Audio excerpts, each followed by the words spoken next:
Hi, my name is Jim Thaller. I'm Managing Director of Talier Trading Group, and you're watching AFK Insider.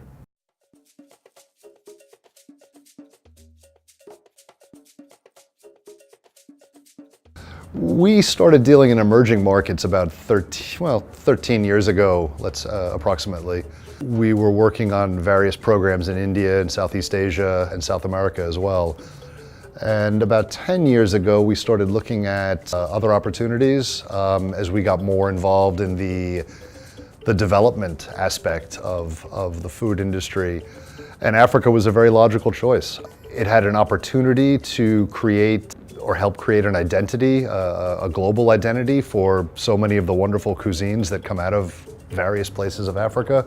And it had a developmental aspect as well. You know, about 50% of the population in Africa, across, generally speaking, work in agriculture. Africa has huge problems with, and again, I'm generalizing the entire continent, but Africa has huge issues with crop loss. Every year, Africa on average loses about 40 to 50% of its crop across the board. So food processing, extending the shelf life of these commodities, making them more readily available to a larger population, from a development standpoint is very logical.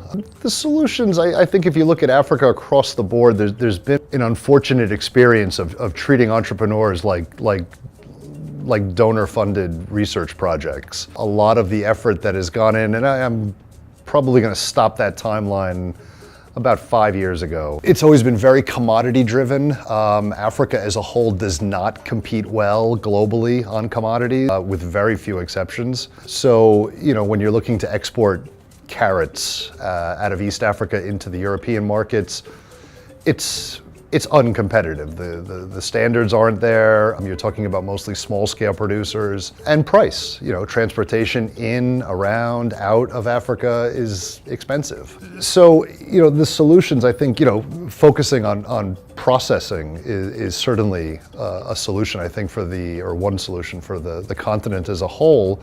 As far as the tools that are needed, recently you've seen a shift from governments, you've seen a shift from the donor community to engage more actively with the private sector, and I could not possibly be in more agreement with that. Networking these people together is really the solution, I think. Well, from a product development and an entrepreneur development standpoint, it really varies. I mean, Africa is obviously a very big place.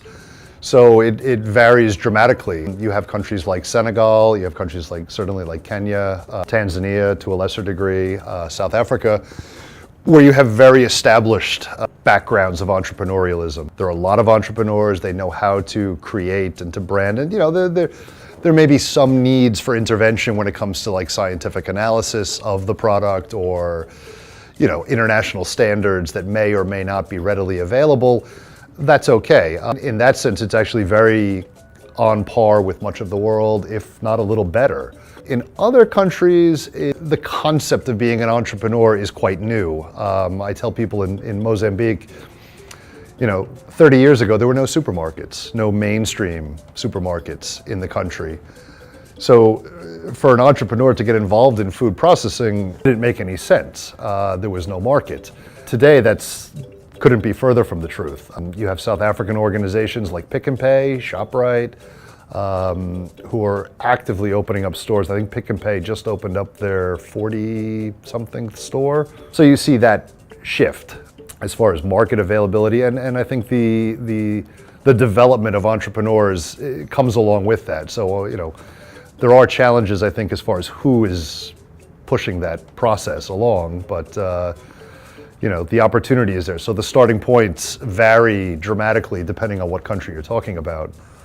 Well, I mean, from our standpoint, we're only involved in processing. So we don't do any commodity, there's nothing from farm to store. We do from farm to processor to store. So what's involved in that process is really working with the processing entrepreneurs. And again, from our perspective, we work with the processing entrepreneurs to develop competitive products, competitive in price, competitive in packaging and branding and promotional support. We work with the manufacturer backwards to create sustainable and inclusive value chains for their supply, and we try to keep that as local as possible. Beyond that, when a manufacturer is at that point of having the products and the promotions and the operational systems in place, we typically go through mainstream distribution, and that's available everywhere.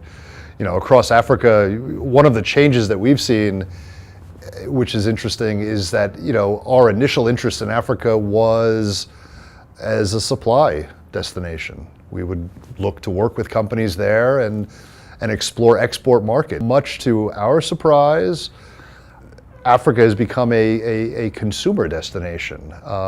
Many of the countries in Africa are some of the fastest growing economies in the world. Their industry, the food industry, is very much on par with the United States, with the European Union.